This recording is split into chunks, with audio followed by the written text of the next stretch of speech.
Good day बच्चों। आज अपन का नया टॉपिक है पाचन तंत्र।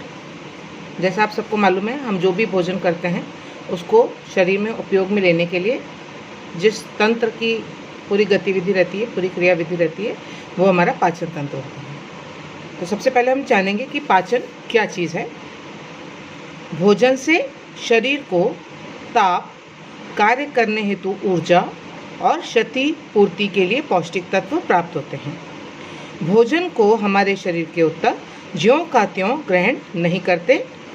इन्हें ग्रहणीय बनाने के लिए भोजन को अत्यंत सूक्ष्म कणों में विभक्त कर पाचक रसों की क्रिया द्वारा उस रूप में बदल देना जिससे वे रक्त में अवशोषित हो सकें, पाचन क्रिया कहलाती है। राइट। भोज्य पदार्थों का जल में घुलना और सरल यौगिक बनाया जाना शारीरिक क्रियाओं द्वारा अति आवश्यक है। इसके अभाव में भोजन शरीर में पच नहीं सकेगा। तो पाचन क्रिया का मुख्य उद्देश्य भोजन को पचाना, पचे हुए भोज्य पदार्थों को अवशोषित करना और बचे हुए भाग को शरीर से निष्कासित या उत्सर्जित कर देना है। अवशोषित भोजन से ही शरीर को ताप, कार्य करने के लिए ऊर्जा और ऊतकों की क्षतिपूर्ति के लिए पौष्टिक तत्व प्राप्त होते हैं। नाउ वी कम्स ऑन पाचन तंत्र। अब पाचन तंत्र क्या है? तो अगर हम लेमैन की भाषा में कहें तो हमारे मुंह से लेकर गुदा मार्ग तक जो पूरा तंत्र लगा हुआ है और जिसे के द्वारा ही हम भोजन ग्रहण करना और भोजन का निष्कासन होना, यानी इस बीच जितने भी अंग कार्य करते हैं वो सारे पाचन तंत्र के ही भाग हैं। तो पाचन तंत्र क्या है? भोजन नली की कुल लंबाई मनुष्य के शरीर की लंबाई से 5 से 6 गुना ज़्यादा होती है। इसकी औसत लंबाई लगभग 30 फीट होती है। और इसके पाचन तंत्र में जो शरीर के अंग काम करते हैं वो कौन कौन से हैं? सबसे पहला और सबसे मुख्य भाग है, जैसा आप सब जानते हैं, मुंह, जिसके द्वारा हम भोजन को ग्रहण करते हैं। तो मुंह ये भोजन नली का द्वार है। दांत और जबड़े भोजन को तोड़ने, फोड़ने और पीसने की शक्तिशाली चक्कियां हैं जो भोजन को पाचक रस में जल्दी परिवर्तित होने लायक बनाती है। लार ग्रंथियों से निकलती है। इस लार में टाइलिन नामक एंजाइम होता है जो पकी हुई या उबली हुई शर्करा को, कार्बोहाइड्रेट्स को कुछ हद तक पचा देता है। यानी हमारी जो पाचन क्रिया है भोजन की, उसमें से कार्बोहाइड्रेट जो कि पका या उबला हुआ हो, उसका पाचन कहाँ पे शुरू हो जाता है? मुंह में। लार काफ़ी मात्रा में निकलती है और भोजन के साथ मिल जाती है। चबाने के बाद लार मिला भोजन निगला जाता है। भोजन को अच्छी तरह चबाने के लिए दांतों का साफ और मजबूत होना आवश्यक है। और जैसा आपने सबने सुना होगा कि कहा जाता है कि प्रत्येक ग्रास को हमें 32 बार चबाना चाहिए। 32 हमारे मुंह में दांत होते हैं और 32 बार आप यदि चबाने की क्रिया करते हैं तो भोजन अपने सूक्ष्म कणों में काफ़ी हद तक टूट जाता है और लार के साथ में मिलकर वो लिसा हो जाता है और आगे निगलने लायक स्थिति में आ जाता है। नेक्स्ट पार्ट है इसका जीभ या जिह्वा। यह एक मांसल अंग है जो मांसपेशियों का बना होता है। इसका ऊपरी भाग चिकना होता है और इसका पृष्ठ भाग छोटे बड़े अंकुरों यानी उभार से भरा रहता है जिसमें स्वाद कलिकाएं होती है। जीभ के मुख्य कार्य क्या हैं? जीभ क्या क्या करती है? भोजन निगलने में सहायता करती है। सबसे पहला इसका इम्पॉर्टेंट फंक्शन है भोजन को निगलने में सहायता पैदा करना। दूसरा है ध्वनि पैदा करना। तीसरा है स्वाद बताना कि भोजन फीका है, मीठा है, कड़वा है। ये भी जीभ के द्वारा ही हमें पता चलता है। जीभ का एक और इम्पॉर्टेंट काम है दांतों को साफ करना। जीभ की सहायता से हम दांतों में फंसे हुए कई अन्न कणों को हम निकाल भी सकते हैं, साफ कर सकते हैं। पूरी तरह से तो नहीं होते, पूरी तरह से करने के लिए तो आपको ब्रश करना होगा, लेकिन एक हद तक हम जो मोटे मोटे कण होते हैं वो हम जीभ की सहायता से दांतों में से निकाल सकते हैं। और भोजन को संचरित करना, यानी भोजन को आगे निगलने में मदद करना, आगे के का जो मार्ग है वहाँ तक उसको पहुँचाने का काम भी जीभ का होता है। तीसरा जो भाग है वो है आपका ग्रसनी, जिसे हम फेरिंग्स कहते हैं। यह आंतरिक रूप से म्यूकस कला की बनी हुई पेशीय गुहा है जिसके दो भाग ओरोफेरिंक्स और लैरिंजोफेरिंक्स भोजन को निगलने में सहायता करते हैं। लार मिश्रित और चबाया हुआ भोजन जीभ द्वारा ओरोफेरिंक्स से होता हुआ लैरिंक्स द्वारा अंत में ग्रास नली में पहुंचता है। यानी ग्रसनी क्या है? ग्रसनी जीभ और ग्रास नली के बीच का भाग है जहाँ से भोजन पास होता है। तो नेक्स्ट भाग हो गया हमारा ग्रास नली, जिसको हम इसोफेगस भी बोलते हैं। यह पाचन तंत्र का सबसे तंग यानी सबसे संकरा मार्ग है और इसकी लंबाई 10 से 12 इंच होती है। यह ग्रसनी को आमाशय से जोड़ती है और वक्षोदर मध्यस्थ पेशी या डायफ्राम में से होकर आमाशय से मिलती है। यानी ये जो आपका इसोफेगस है वो ग्रसनी और आमाशय के बीच का भाग हो गया। मांसपेशी संकुचन के कारण भोजन आगे की ओर बढ़ता है और संकुचन की यह क्रिया पेरिस्टाल्टिक क्रिया या क्रमानुकंचन की क्रिया कहलाती है। अर्थात संकुचन लहर के पहले एक विस्तारण या प्रसारण लहर निकलती है और इसी क्रिया द्वारा भोजन आमाशय तक पहुंचता है। यानी जो आपकी ग्रास नली है उसका सिकुड़ना और फैलना यही भोजन को आगे बढ़ाने का कार्य करती है और यह क्रिया क्रमानुकंचन या पेरिस्टाल्टिक मूवमेंट कहलाती है। जो नेक्स्ट भाग है इसका वो है आमाशय। पोषण नली का सबसे फैला हुआ भाग जो एक थैली के समान होता है और इसकी स्थिति ग्रास नली और छोटी आंत के मध्य में होती है। इसकी स्थिति पेट के गड्ढे के ऊपरी भाग में बाईं ओर है। इसकी श्लैष्मिक ग्रंथियों में से इसकी श्लैष्मिक झिल्ली जो है वो रेखांकित होती है जिनसे आमाशयी रस निकलता है और उन आमाशयी रस में भी सबसे मुख्य जो रस निकलता है वो है हमारा HCl या हाइड्रोक्लोरिक अम्ल। इसकी जो बनावट है वो किस प्रकार की होती है देखिए। पाचन प्रणाली का सबसे मुख्य अंग आमाशय है और यह मांसपेशियों का बना होता है। इसका आकार अंग्रेजी के अक्षर जे फॉर जोकर जैसा होता है। दीवार अधिक मोटी होती है और रिक्तावस्था में यानी खाली अवस्था में यह आपस में सटी रहती है। शरीर में हृदय के नीचे बाईं ओर उदर में अवस्थित होता है जिसके दो द्वार कहलाते हैं। दो द्वार होते हैं। पहला है हृदय द्वार जिसको हम कार्डियक ऑरिफिस कहते हैं। यह भोजन आने का द्वार है क्योंकि यह हृदय के पास है अतः इसका नाम हृदय द्वार रखा गया है। और दूसरा होता है पाइलोरिक द्वार। इस मार्ग से भोजन निकलकर पक्वाशय में जाता है। यानी इसके अगले भाग में जाने का जो मार्ग है वो है पाइलोरिक द्वार से होता है और वहाँ से भोजन पक्वाशय में चला जाता है। अगर हम इसी की बनावट की ही बात करें तो आमाशय की दीवार में 3 तहें होती है, 3 परतें होती है। सबसे फर्स्ट जो परत है उसको हम ऊपरी तह कहते हैं या पेरिटोनियम तह। इसमें से रस निकलकर आमाशय की ऊपरी सतह को चिकना रखता है। दूसरी जो तह होती है वो मध्य तह कहलाती है और यह मांसपेशियों की बनी होती है जिसके सूत्र विभिन्न दिशाओं में फैले रहते हैं। मांसपेशी सूत्र विभिन्न दिशाओं में फैले रहते हैं। इन्हीं के संकुचन और प्रसारण से भोजन आमाशय से निकले हुए पाचक रस के साथ मिलता रहता है और इन्हीं मांसपेशियों की लचीलेपन के कारण अधिक भोजन करने पर भी इस थैली के फटने की आशंका नहीं रहती। ऐसा हम सब अनुभव करते हैं, जब हम ज़्यादा खा लेते तो हम कहते हैं हमारा पेट फटने वाला है, लेकिन क्योंकि आमाशय की जो ये मध्यतः है ये फ्लेक्सिबल होती है, मांसपेशियों की बनी होती है, तो इसमें हम अधिक भोजन करने पर भी फटती नहीं है, लेकिन हमें ऐसा लगता है कि हमारा पेट बहुत भर चुका है। और सबसे जो तीसरी तह होती है वो होती है आंतरिक तह।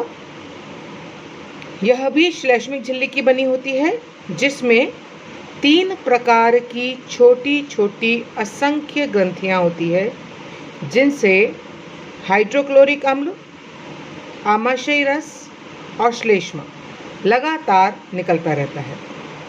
आमाशयी रस जो होता है जिसको हम गैस्ट्रिक जूस भी कहते हैं, यह अम्ल प्रधान होता है, यानी ये इसकी प्रकृति अम्लीय होती है।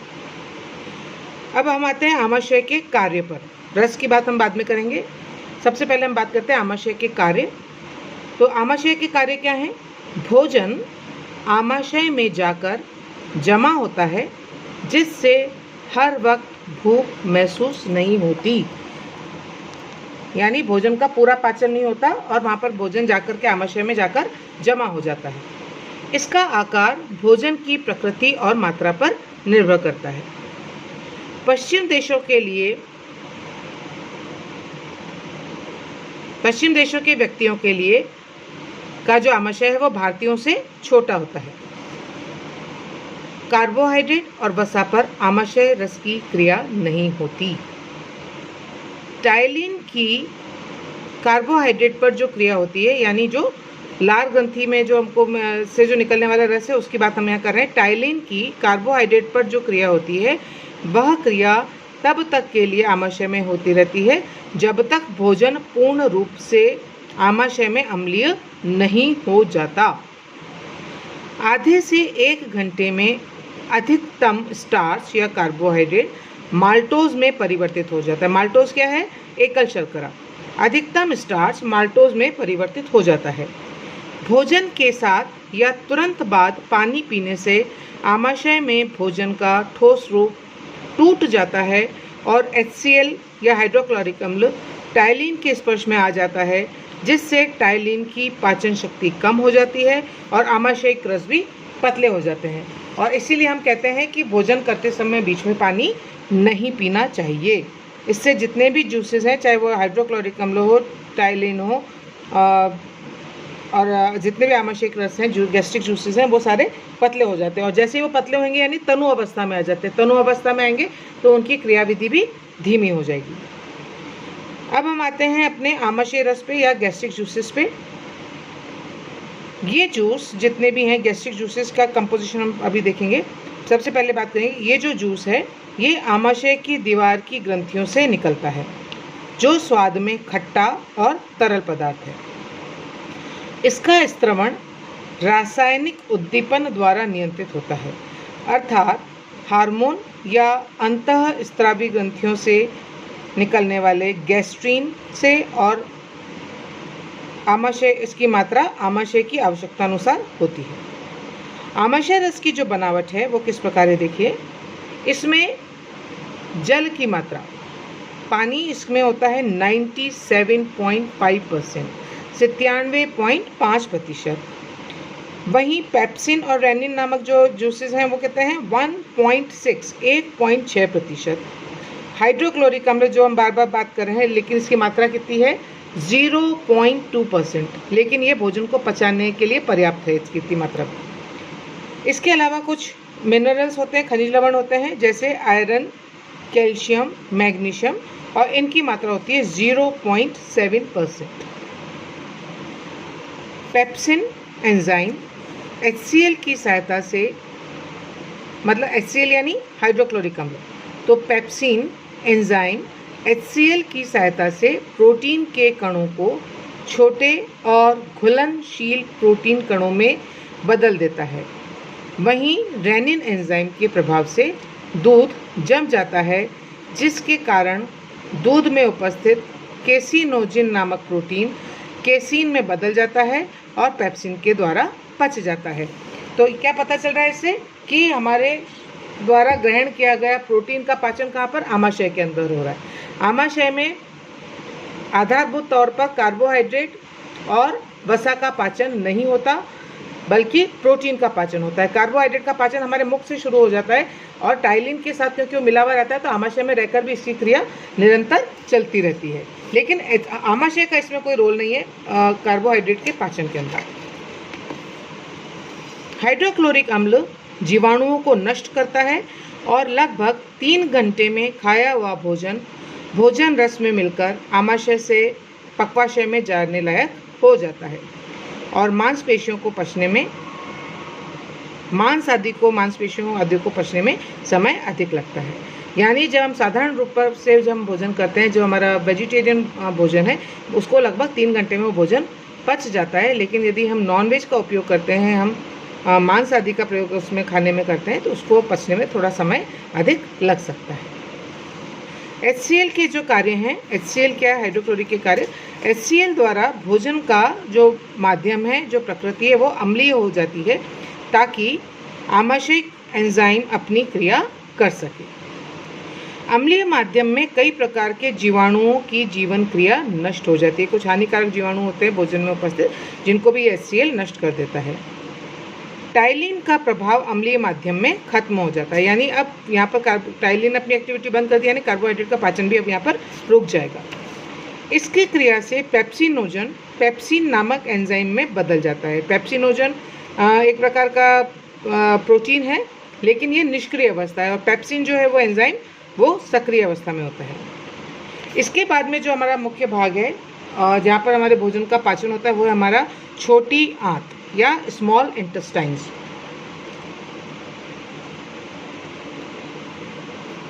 यह एक ऐंठी हुई नली है जो आमाशय से बड़ी आंत तक फैली रहती है।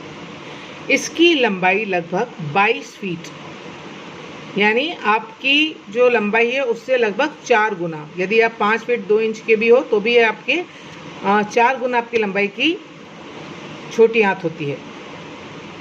बड़ी आंत की ओर जाते हुए इसका व्यास कम होता जाता है और इसकी स्थिति पेट के गड्ढे के मध्य और निचले भाग में होती है। ऊपर और दोनों साइड में बड़ी आंत से घिरी हुई कुंडलित अवस्था में यह छोटी आंत रहती है। इसके भी क्योंकि इतनी लंबी है तो इसके नेचुरली इसके जितने भी अंग जो भाग हैं उसमें अलग अलग कार्य होते हैं, तो कार्यों के अनुसार ही इसके हमने 3 भाग माने हैं। इसको 3 भागों में हम बांट सकते हैं। पहला है छोटा और टेढ़ा मार्ग, जिसको हम कहते हैं पक्वाशय। दूसरा भाग होता है जेजुनम और तीसरा भाग होता है इलियम। पित्त और क्लोम रस की नलियां एक ही छिद्र से पक्वाशय में जाती है। ठीक है, जो पहला भाग है उसके अंदर पित्त का है। पित्त होता है हमारे गॉल ब्लैडर से और लिवर से निकलने वाला जूस है, जो कि फैट को या वसा को पचाने का कार्य करता है। और क्लोम रस है जो कि आपकी क्लोम ग्रंथि से लिवर से निकलने वाले जो अन्य जूस हैं जो भोजन के पाचन में सहायता करते हैं, ये एक ही छिद्र से पक्वाशय में जाते हैं, यानी छोटी आंत के प्रथम भाग में जाते हैं। छोटी आंत की 4 तहें होती है। पहली है सिरोसा या पेरिटोनियम या जल सदृश। दूसरी होती है मांसपेशीय परत, जो बाहरी देहांतरिक पेशीय तंतु और भीतरी गोलाकार पेशीय तंतुओं से बनी होती है। तीसरी होती है अधः श्लेष्मिक परत। यहीं से आंतरीय रस, आंतों के रस सक्कस एंट्राइकस में परिवर्तित होते हैं, जिसमें भोजन को पचाने वाले कई एंजाइम होते हैं। यानी सक्कस एंट्राइकस क्या है? ये बहुत सारे जूसेस का या एंजाइम्स का ग्रुप है, समूह है। चौथा भाग है इसका, ये चौथी तह है, वो है आपकी श्लेष्मिक झिल्ली। यह 1/20 इंच से 1/50 इंच, यानी वो देखिए कितनी छोटी है, लंबे अंकुरों से भरी होती है। अंकुर होते हैं, उभार होते हैं, अंगुली के समान उभार होते हैं। तो 1/20 इंच से 1/50 इंच तक, जिससे म्यूकोजा की बाहरी सतह बढ़ जाती है और पची हुई वस्तुओं को रक्त में मिलने में सुविधा होती है। अंकुरों में लसीकीय नलिकाएं होती हैं, जिससे श्लेष्मिक झिल्ली की बाहरी सतह मखमल की तरह चमकती है। आहार नाल में 2 प्रकार की ग्रंथियां होती हैं, यकृत और अग्नाशय। दोनों ही यकृत क्या है? लिवर, और अग्नाशय है पेनक्रियाज। तो यकृत और अग्नाशय दोनों ही ग्रंथियां पाचक रस स्रावित करती हैं, जो भोजन के साथ मिलता है और जिससे भोजन का पचने वाला भाग पक्वाशय में पच जाता है। छोटी आंत में ही गॉबलेट कोशिकाएं भी पाई जाती हैं, जो म्यूकस स्रावित करती है, और इनका मुख्य कार्य पाचक रसों से आंतों की सुरक्षा करना है। छोटी आंत में पाचन क्रिया किस प्रकार होती है? देखिए, 8 से 12 मिनट तक पक्वाशय में आहार पर यानी भोजन पर क्लोमरस, पित्त और छोटी आंत के रस का प्रभाव होता है। यानी 8 to 12 मिनट्स तक यहाँ पर पक्वाशय में जो फर्स्ट पार्ट है इसका, उसमें पाचन की क्रिया हो रही है। क्लोम रस में मुख्यतः 3 प्रकार के एंजाइम होते हैं।